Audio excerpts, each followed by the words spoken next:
This is the Drinking Water Stakeholder Group, and we are excited to meet with you all today. We are going to start with a presentation by Brian on drinking water. He'll give us an update on the analysis so far.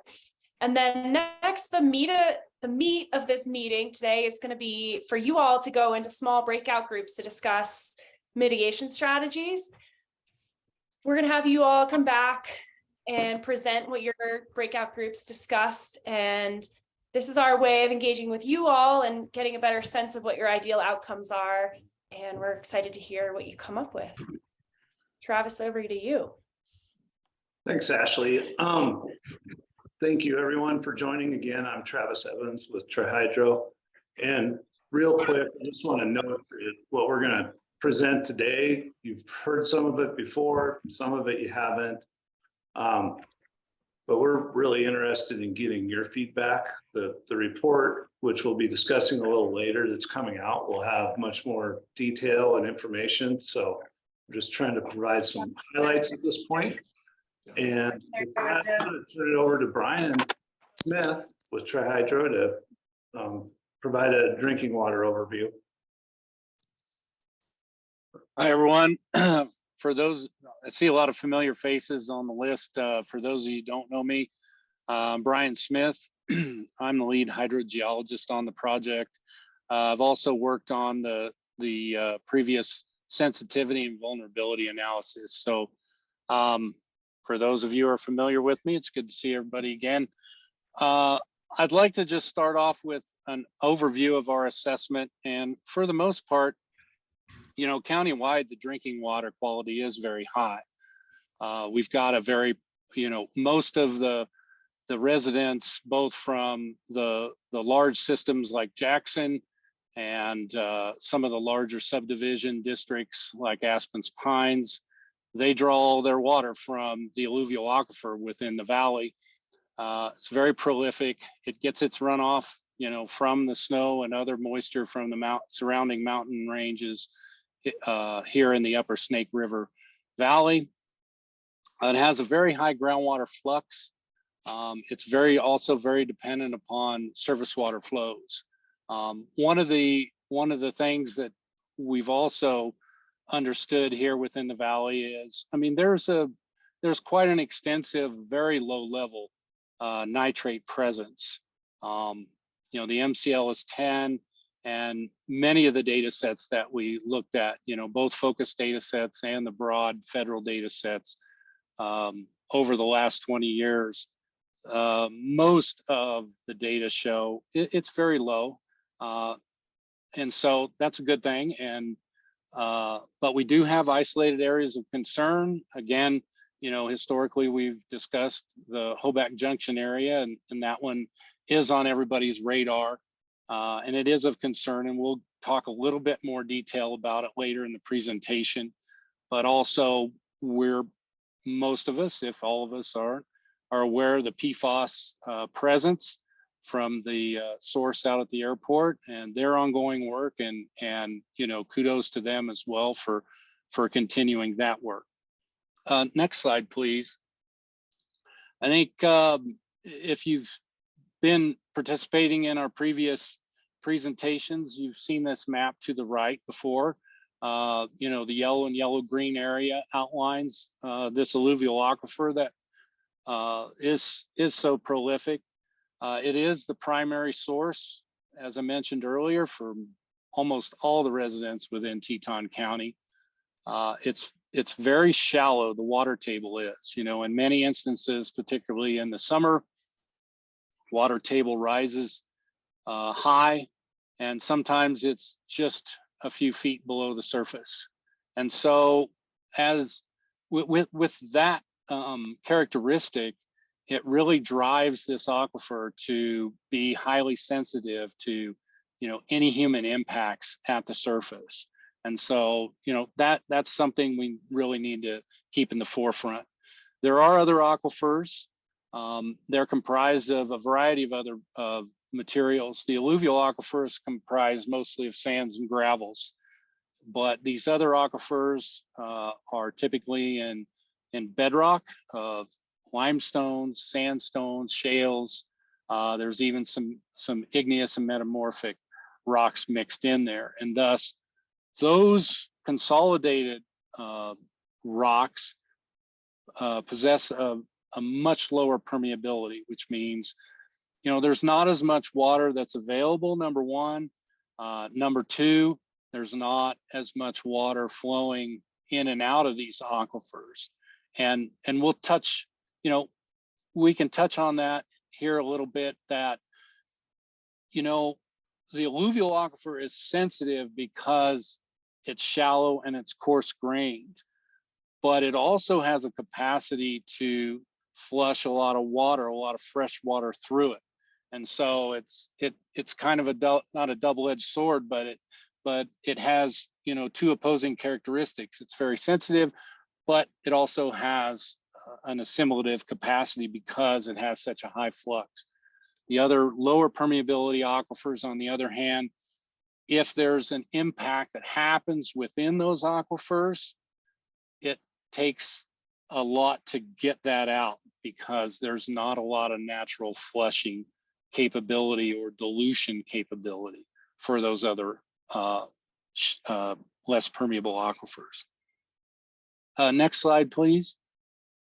This, I think many of us have seen a lot, but again, I want to hit the point with the alluvial aquifer and how dependent it is upon the surface water bodies, you know, the Snake, the Gros Ventre, Fish Creek, Flat Creek, all the other smaller streams, you know, they, in real time, they interact back and forth. The aquifer relies on the surface water for its source and helps to drive its gradient.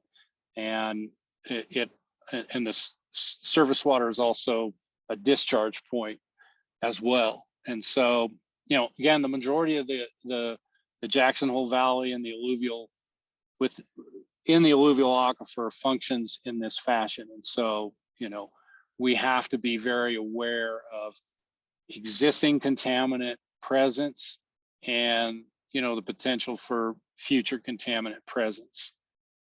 Next slide, please. So here's a map of the registered public water systems over the last 20 years. And we have three major types of public water systems. We have a community system. Those are larger, permanent residents, permanently supplied. The residents of Jackson, Aspen Pines, those type of community systems. Large amounts of people, they supply them year round. Transient non-community is a type of system like a gas station or a campground. It's not the same population, but it served, you know, more than 6 months, usually on the order of a year.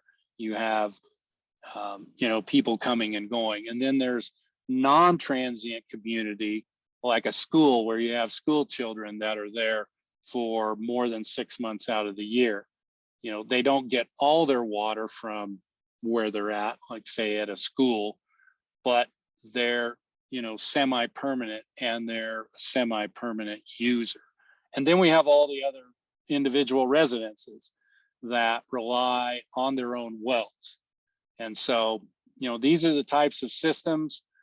The community, you know, versus the non-transient community, they're required by the EPA to monitor at different intervals, but nonetheless, they are required to monitor, you know, and as you would assume, the residents aren't required to monitor, but Teton Conservation District has supplied at a discount water test kits that residents can take home, and those constituents are generally constituents, you know, such as hardness and, you know, pH and certain inorganic compounds, but they don't look at, you know, some of the organic or synthetic compounds. So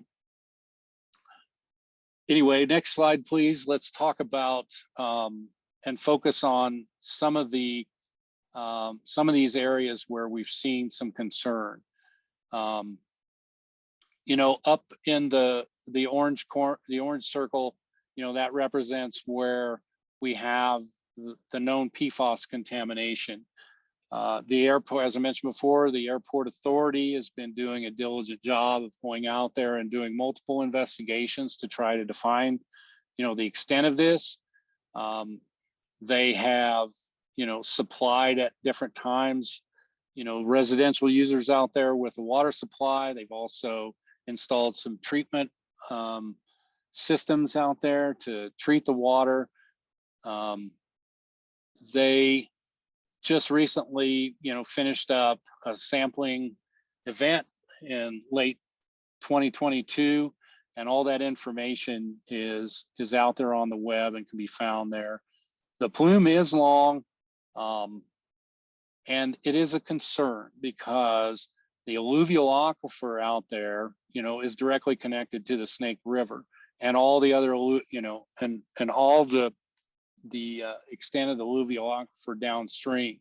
You know, groundwater generally flows from north to south within the alluvial aquifer. And so, you know, the concern is how far is that PFAS migrating and to what degree? PFAS it's a horrible compound. I mean, you know, I've got an old Gore-Tex jacket that most likely is treated with, you know, a PFAS containing compound of some sort. Very ubiquitous, you know, out there. It's as a result of the AFFF. It's the firefighting foam that they used in training and that they had on site for many years. But that compound doesn't break down naturally, hardly at all, and it's very difficult to remediate. And so that is going to be, I think, moving forward in this master planning stage, a definite concern. And then out in the West Bank area, the data sets that we've looked at, we've seen mostly low level levels of nitrate compounds. We've had, you know, sporadic hits, almost to the point where when you look at a location that has a hit of a nitrate compound, one in 20 years sometimes, it almost seems that it's just this absolute anomaly that it's hard to, well, for sure from a statistical standpoint to, you know, confirm that it's a consistent presence out there. But nonetheless, you know, we came over quite a few individual, you know, smaller PWS data sets and some UIC data sets that show its presence. But, you know, I think as we all know here, the real area of concern with respect to nitrate is the Hoback Junction area. You know, we've got multiple residential wells out there that have tested high above the MCL. We've got some, you know, you know, stores and campgrounds out there that also show elevated levels. And Hoback, you know, as maybe some of you heard me before, is kind of unique. It does not get its water and doesn't really reside within the alluvial aquifer. There's no extensive alluvial aquifer down there in the narrow part of the valley there where the Snake and the Hoback come together.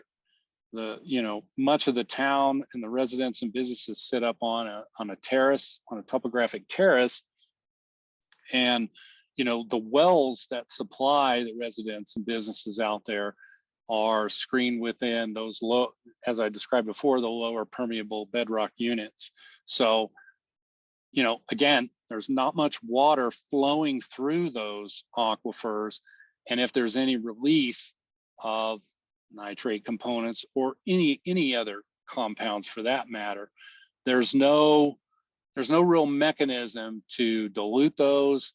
And because there's no water, there's a low water flux, the attenuation of those contaminants within, you know, soil particles and such is very low. And so that's one of the major contributing reasons why there's such a a long-term issue out there. It's been a very recalcitrant situation out there. And so let's discuss a little bit further. On the next slide is a graph of some of these selected sample data sets out there at the Hobeck Junction. And, we're looking back far back as from the mid 90s. And, a couple of these locations have, unfortunately, a steadily increasing level of impact. The JW subdivision 1 in green had steady increase until they put a treatment system on there. And so that decrease in the green graph is due to a actual treatment system. And so that treatment system is treating the nitrate down to much lower levels, but it doesn't totally, get rid of it. The other one at the Snake River Mobile Home Park is also equally alarming, because overall, on average, it's still increasing. And so, this data tells us, and it confirms, our understanding down there, that once some of these contaminants, get discharged into these lower permeable rocks and soils, they don't go away. And so that's the big issue down there. And, good sign is that, plans are being drawn up for a water and sewer district.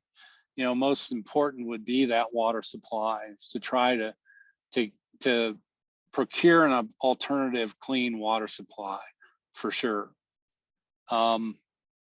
So why don't we, next slide, move into a brief discussion of potential mitigation measures. And this is, at this point, it's meant really to be a conversation starter. There's much more detail of any of these to be fleshed out, right? And these are just initial suggestions by us on some of the planning measures moving into the future that we could do. One of the things, we had good data sets, right, to really assess this, but one of the shortcomings of these data sets are, they were at sometimes short-lived. They were designed for a very specific reason, over a very specific time frame. And so what could be done moving down into the future is a more holistic and more consistent data set, a monitoring program.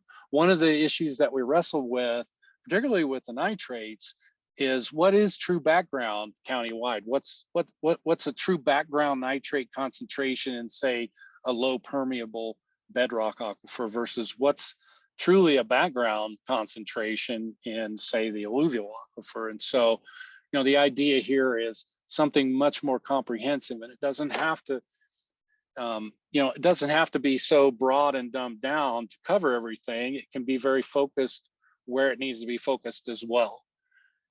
Another is to really understand how fluctuations in the alluvial aquifer vary seasonally on a finer scale. So certainly an investigation or further characterization of the alluvial aquifer would be a good measure to consider. Another one is to require some of these public water systems to monitor for the PFOA, PFOS.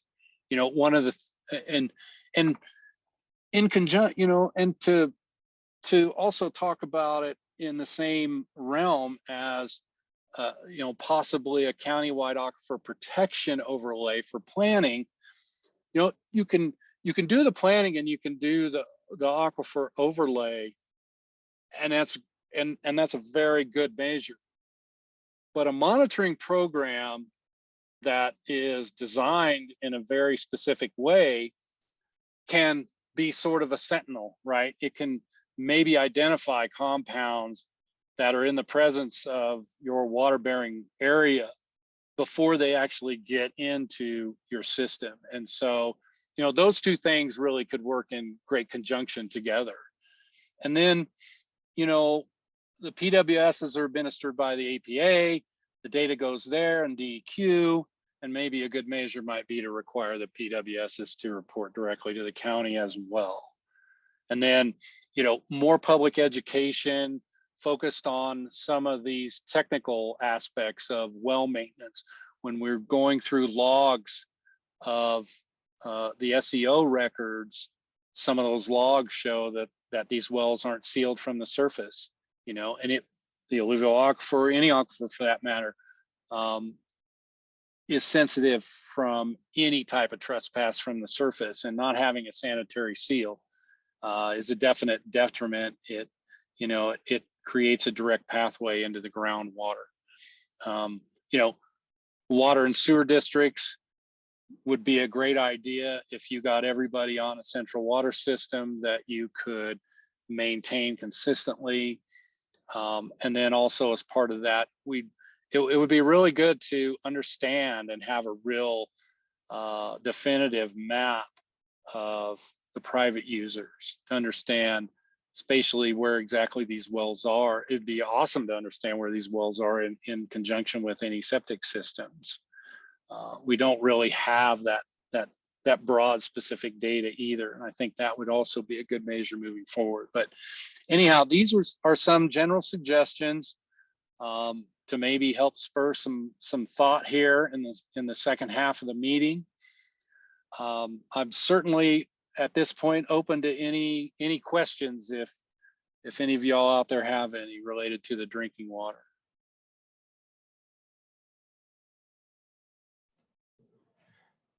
Brian, this is Ted Van Holland. I have a question about you.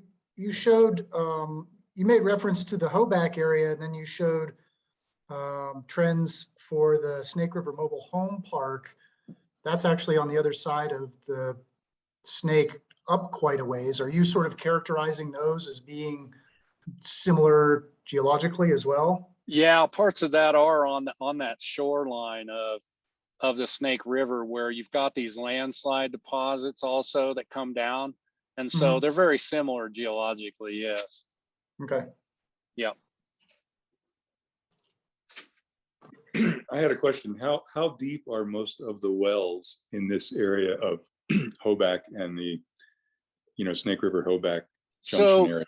So in some of the well records I've seen, some of them are as shallow as, you know, 40 feet. And then some of them are in 106 to 160 feet. So there's quite a broad range of depth in there. You know, my assumption is that they were just, the driller came out there, and where they thought they had enough water, that's where they set the well. So I guess my question then is, some of the wells are below the surface of the Hoback and the Snake, and some are above it. And I'm wondering if those river systems are filling the aquifer that exists there. I would say to some degree, yes, they are. It's just the permeability regime that's down there, that there's just not that flux of water in and out of those. I have no doubt that there's a component that the Snake and the Hoback do serve those with a source. There's just not a flux of clean water through there. I think that's the big problem. Okay.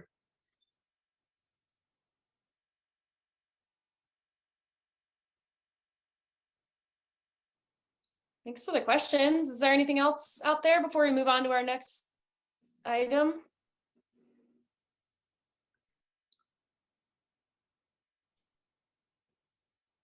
Okay.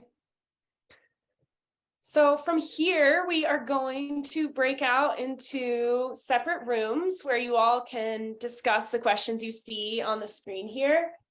I've also put them in the chat so you have access, and I'm attaching a note-taking template because we ask that one person from each breakout room take some notes. There are project team members in each room, and that's worked pretty well for project team members to take notes. What you'll do is you'll start by discussing the threats to water quality, and we'll ask that you share kind of the top threat, the thing that rises for you all. And then the bulk of the session, you'll have 30 minutes. We'd like you to discuss ideas, tools, changes, improvements, etc., that would help with water quality in the community. And at the end of the session, we'll ask that one person present the top 3 ideas. So you'll have 1 threat and 3 ideas to share with the rest of the group as you return. Are there any questions about that? Okay. So right now I opened the rooms and you can click join, and I'll broadcast some time check-ins, and we'll see you all back here in 30 minutes. Have a good discussion, everybody. All right, welcome back, everyone. I hope you all had very enriching discussions, and now's the point where you all get to share out. So it looks like some of the groups shifted a little, but the first one is Megan, Christy, and Bradley. Would you like to share what you talked about? Sure.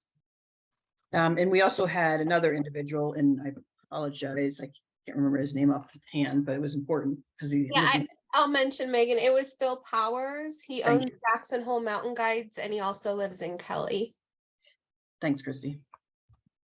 Okay, so my notes are kind of all over the place. So some of the greatest threats were the combination of shallow wells and individual septic systems, just because of the interaction of surface and groundwater. And legacy septic systems in particular are more of the issue. So in particular on something like Fish Creek. Another issue is PFAS. However, testing it may not be feasible just because it's very expensive to test. So don't really have much of a solutions there. So again, Phil was from Kelly. He did make note that Kelly was not mentioned. Hobeck was mentioned, but Kelly wasn't mentioned. Also, Alta was not mentioned as well. And, that he has some nitrate issues in Kelly. And believes that, something like a deep community well would be an ideal situation for there. However, within Kelly, it may be difficult for Kelly residents, similar to, I would say, Hoback, to, kind of get it together. It might take a very long time. He seemed to think that if the county created an overall water and sewer district, and Kelly was kind of part of that, that would expedite things for Kelly residents, in particular for maybe creating this deeper well for all Kelly residents. And then another thing, of course, was brought up was inspection and maintenance programs would be good as well. So I think that's it, but Brad, did you have anything, or Christy, did you have anything else to add to that? I think you nailed it. Oh, one last thing, because it was kind of important. He said that it can only get worse. More and more people will have compromised drinking water. So it's going to be cheaper now than it will be 5 years from now, which is kind of true. So, that's all. Excellent. Thank you. Next up, we've got Chris, David, Guy, and Les. Great. I'm going to report out here on our notes. Good discussion by our group. We were talking quite a bit about the PFAS issues, particularly with Guy and myself. Guy being the utility operator for the Grovant utility up near Grovant River, and myself being on that for my drinking water at my house. So we talked quite a bit about where that plume is and what they're doing to monitor and how that monitoring is important and things that we might consider in the future for other folks for voluntary monitoring. There was some concerns about the surface contamination during levels of high water, that we don't really know what levels of nitrates are in our surface water coming from fertilizer and wastewater. And in part that's because the algae and macrophytes are consuming that, picking up that nitrogen before it gives us a clear view of that surface water contamination. And then lastly, our threat discussion centered on just the general lack of information that we have doesn't bring a lot of confidence in a government response. And so that was a quote from our group. For ideas moving forward, there was thought that perhaps the public water systems could provide their consumer confidence reports that they provide to their users to the county for a reporting process. We talked about how do we get more wells, public and private wells, to voluntarily test for and report many of these contaminants. PFAS, nitrates, and E. coli were mentioned. That could give us better data, have a better target for what the problem is. A mapping need at the wellhead level in relation to septic systems. There was discussion about perhaps we could adopt a lower standard for drinking water for nitrates at a county level. And it was suggested maybe 2 parts per million is that number.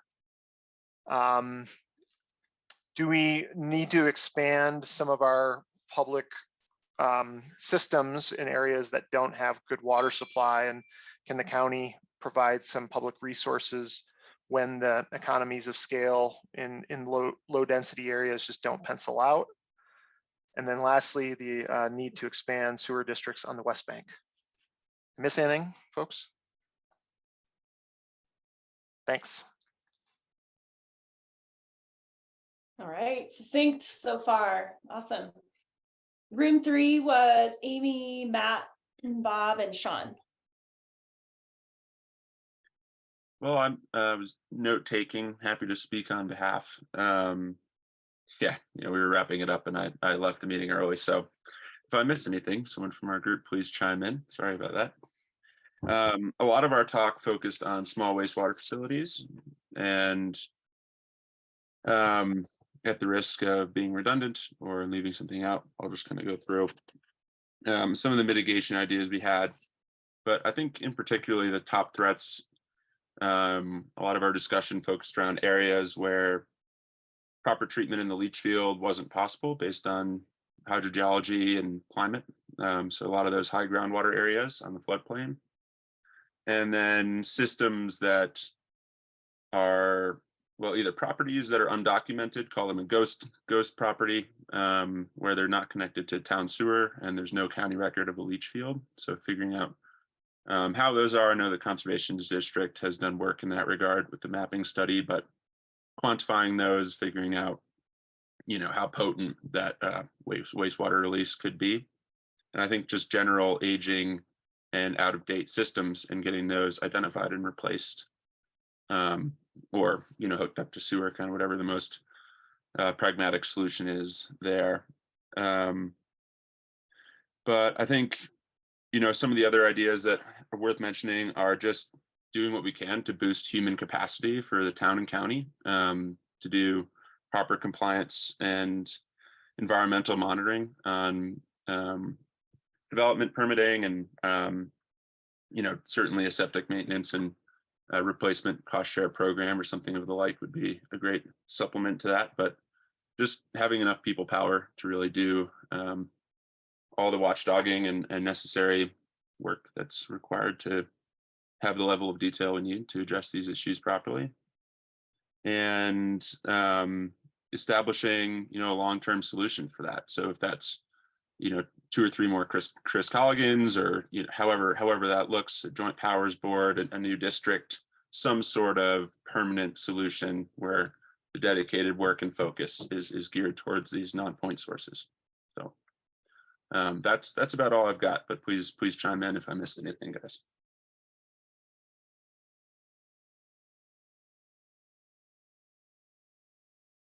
All right, lots of different ideas float around and topics. This is great. Lastly, we've got Florin, Michelle, Ted, and Carlin. I took some notes and can report out, but I want to say first, before we have 3 or 4 more Chris Colligans, we should do an analysis about what that would do to the elk and deer herd around here. I think that our group kind of focused on maybe things that weren't included so much in the discussion, and maybe a little bit more outside of the box compared with just focusing on maybe the kind of greatest threats. I don't know if that's true or not, but I thought it was worth saying that. We talked a lot about water scarcity from a drinking water standpoint and kind of the implications of that.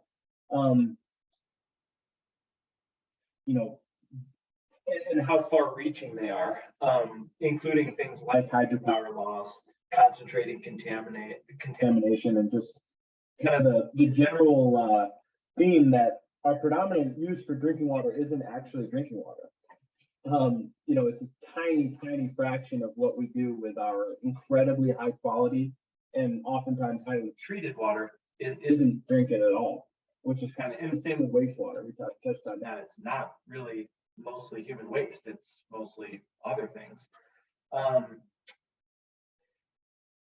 We talked about how water treatment is also so as water quality degrades, the need for water treatment is really energy and water intensive.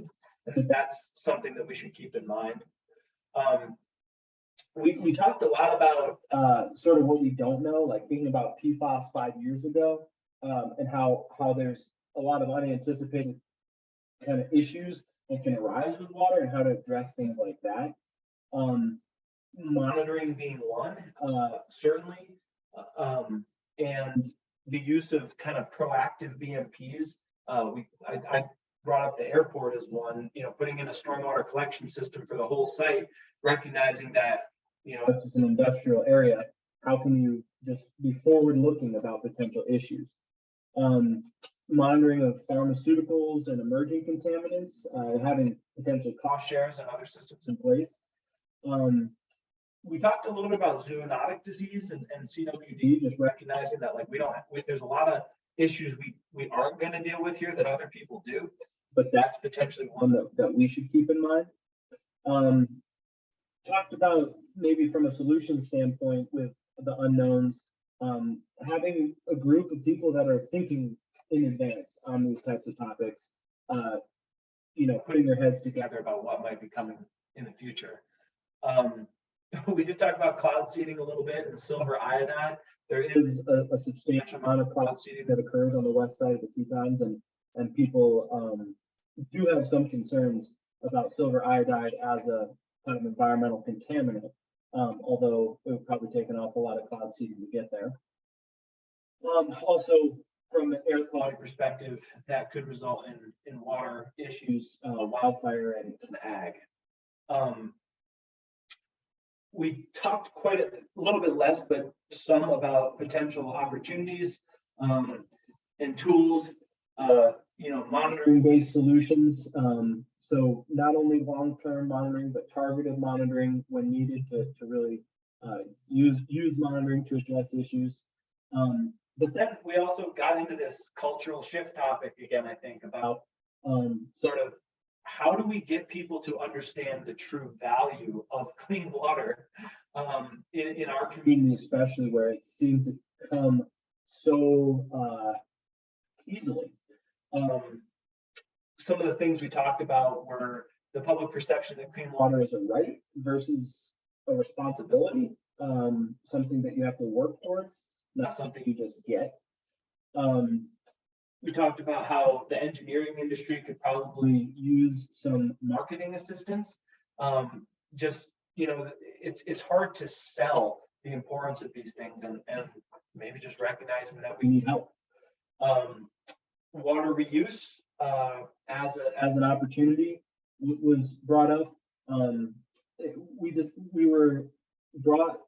was brought to our attention that there's something called a day without water, which I think could be a really cool way of emphasizing again that value that water really has. And then you know, just last thing was just trying to really identify where problems are and focusing on those problems and not kind of generalizing the issues that we have, because the generalization can result in kind of a paralysis, I think. So just really focusing on where problems are and putting resources right to it. I know we talked about a lot of other things too. Happy to have input from other people in the group. I just want to make a direct correlation between the discussion we had on the actual value financially, the cost value of water, and how that ties to, I think it was Matt or Megan that was talking about, we need to make sure we fund enough. Well, we need to have enough positions and capacity and more Chris Colligans. But I think largely governments need more money, more revenues to make that happen. And that to me is like a direct, if we could help people understand that they're getting what they pay for when they pay more for water, we could actually fund those kinds of positions. Yeah, absolutely. Thank you. And Matt put in the chat that the importance of having engineers who understand the local nuance while designing small wastewater facilities and other developments. So lots and lots of ideas. Thank you. I'm going to pare these down. If anybody wants to send me their notes, they can email them to me. Are there any other thoughts out there in the group that weren't mentioned? Anything else that we should be thinking about? Ashley, I was just gonna highlight something that Chris said and Carlin touched on as well, that Phil was talking about from our group, just about that whole public mistrust. And so I said, people might be one of the threats as well, just getting the buy-in, because a lot of people either don't want government involved, they don't understand the issue, or they do understand the issue, but they think that they'll deal with it on their own. So I think that's a big hurdle as well. So just echoing what they touched on. And that's why I'm here. Communication is important. Looks like Michelle just, oh, great, shared the Day Without Water link. Thank you for that. Well, I hope that folks feel heard, and if other things come up for you after this meeting, feel free to either send them into our website. I'll put the link in the chat, or you can go ahead and send it to any one of us and we'll make sure it makes it out to the project team. And with that, I'll turn it back over to Travis. Thanks, Ashley. Again, thanks to all of you for taking time out of your day to share your thoughts and concerns with us. I think this was really good feedback. I do want to share just kind of our next steps. We are lagging a little bit with getting reports out to you. We're have many of them out to our project team to review before they go out to stakeholders. And what we're doing is, it's a voluminous report. We have ultimately 7 or 8 volumes that'll go out. The first volume is a introductory volume, provides a lot of background and some support, some information that's relevant to everyone. And then we have really the stakeholder group focused reports. The vulnerability analysis will be coming with that. And then we'll have future volumes related to future considerations and then the analysis of the mitigation measures that, many of those that you shared today will certainly be in there, and a ranking of those mitigation strategies. So the schedule for getting reports to you, we are going to get those to you by May 1. We're asking for written comments if you wish by June 1st. And then we'll work with our project team and incorporate feedback from stakeholder groups into those reports and have those finalized by July 1. We're not going to be in a holding pattern during that time. We're going to be working on future considerations and begin evaluating mitigation strategies. There are definitely multiple strategies that we know we will be evaluating, so we're going to get started on that. We'll start drafting the water quality master plan later this summer, and with the idea that final draft will be going out to, or will be issued in January of 2024. Lot to do yet, But again, any feedback any of you have, we certainly appreciate. Feel free to reach out to any of the project team members, or Ashley, myself, Chris. If you have any thoughts in the meantime. Stay tuned, there'll be more updates coming via the public input platform. So with that, again, just thank you much. And that's all I had for today. Ashley. Well, we don't have anything else for you. So thanks again for joining, and look forward to reaching out to you guys with the report in a couple weeks. Have a good afternoon, everyone. Thanks, bye. Thanks Thanks, for everybody. everybody.